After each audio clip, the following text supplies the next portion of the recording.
What'd you cook, Phelps? I cooked a pizza. All by myself. You're talking to yourself as well. So they said I'm not allowed to cook pizza because I'm mentally challenged. But I said, guess what? I can still cook a pizza. So then I added all sorts of different ingredients and seasonings until I finally made a perfect concoction. There's all sorts of different seasonings in it, and there's also different cheeses too. So when you want to cook a good pizza, you want to take in consideration the different cheeses and sauces and stuff you put into it, and then finally you'll get a perfect product like this. You know what I mean?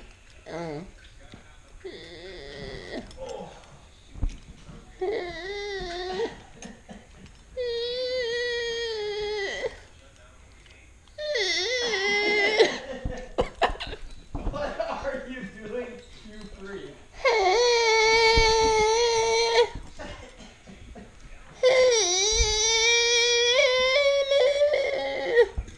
Oh, we're gonna have to use this later too. Oh yeah, I use it as a sex toy. There he is. Old man. And that's how you cook a pizza. Wait, I missed him. Is he here? Yeah, he's at the game. That's how you cook a pizza. I don't know. He's sitting. That's how you cook a pizza. You're behind the bench? That's how you cook a pizza. Yeah, he's right behind the bench.